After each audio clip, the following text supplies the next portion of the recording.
Open ஆகும். அதில் போயிட்டு நீங்கள் இங்கே இருக்கிற ஏதாவது ஒரு வார்த்தையை என்ன பண்ணிக்கோங்க, டைப் பண்ணிவிட்டு ஃபைண்ட் ஆல் அப்படின்னு கொடுத்தீங்கன்னா அது உங்களுக்கு ஃபைண்ட் அவுட் பண்ண ஆரம்பிக்கும். இப்போ ஃபைண்ட் அவுட் பண்ணி நம்ம பார்த்துக்கலாம். வேணாமா அது பக்கத்தில் ரீப்ளேஸ்னு ஒரு பட்டன் இருக்கும். இந்த எழுத்துக்கு பதில் வேறு ஏதாவது ஒரு எழுத்து என்ன பண்ணிக்கலாம், நீங்கள் இதை கிளிக் பண்ணிங்கன்னா அது உங்களுக்கு என்ன ஆயிரும், ரீப்ளேஸ்மெண்ட் ஆக ஆரம்பிக்கும். அப்போ ரீப்ளேஸ் ஆல் அப்படின்னு கொடுத்துட்டிங்கன்னா என்ன ஆயிரும், அந்த எழுத்துக்கு பதில் இந்த எழுத்து உங்களுக்கு ரீப்ளேஸ்மெண்ட் ஆக ஆரம்பிக்கும். அப்போ இது ஓகேவா? ரெண்டாவது,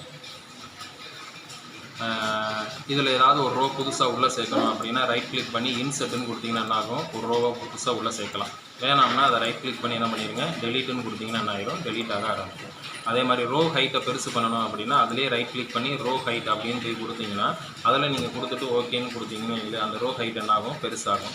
அதே மாதிரி காலத்தையும் நீங்கள் செலக்ட் பண்ணி ரைட் கிளிக் பண்ணி காலம் வித் அப்படின்னு கொடுத்துட்டு அதனுடைய வித்தையும் நீங்கள் என்ன பண்ணிக்கலாம், கொஞ்சம் பெருசு பண்ணணும்னு நினச்சிங்கன்னா அந்த காலம் வித்தையும் என்ன பண்ணிக்கலாம், பெருசு பண்ணிக்கலாம்.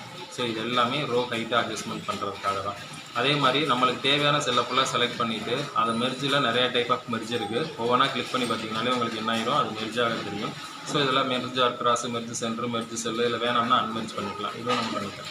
அப்புறம் கர்சர் ஏதாவது ஒரு இடத்துல வச்சுட்டு வியூவில் போனீங்கன்னா ஸ்ப்ளிட்டுன்னு இருக்கும். அதை நாளாக பிரித்து காட்டுறதா என்ன பண்ணிக்கலாம், இந்த மாதிரி பார்த்துக்கலாம். சரிங்களா? ஏதாவது ஒன்றில் கர்சர் வச்சாலே மற்றதெல்லாம் உங்களுக்கு தெரிய ஆரம்பிக்கும். வேணாம்னா என்ன பண்ணிக்கோங்க, ஸ்ப்ளிட்டை எடுத்து விட்றாங்க. அதுக்கப்புறம் மெர்ஜ், ஸ்ப்ளிட்டிங் இதெல்லாமே பார்த்துட்டோமா. கனெக்டிங் த டேட்டா, கர்சர் ஏதாவது ஒரு இடத்துல வச்சு ஈக்குவல்டுன்னு அடிக்கும். மேலே இருக்கிற செல்லை செலக்ட் பண்ணி என்ட்ரை தட்டிடும். அதே வேர்டு இங்கே வந்துடும்.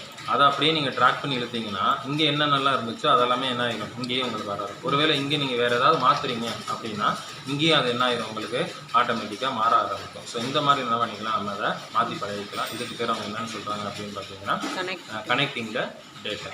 சரிங்களா? அப்போ ஃபைண்டிங்னா என்ன, டெலிட்டிங்னா என்ன, அதுக்கப்புறம் ஃபார்மேட்டிங் காலம். ஒரு காலத்தை செலக்ட் பண்ணிக்கோங்க, கண்ட்ரோல் அமைக்கி 1ன்னு ஒரு பட்டனை கிளிக் பண்ணுங்கள். அதில் உங்களுக்கு number format, currency format, percentage format ஏதாவது ஒன்று ஜஸ்ட்டு கிளிக் பண்ணிவிட்டு நீங்கள் எந்த வேல்யூ அடித்தாலும் அது ஆட்டோமேட்டிக்காக என்ன ஆயிடும், உங்களுக்கு இந்த மாதிரி உங்களுக்கு பர்சன்டேஜ் வேல்யூவாக மாற ஆரம்பிக்கும். சரிங்களா? ஸோ இது இதில் பண்ணிக்கிறதுக்குரிய ஆப்ஷன்ஸ். அப்போ இதில் எல்லாமே பார்த்துட்டோமா?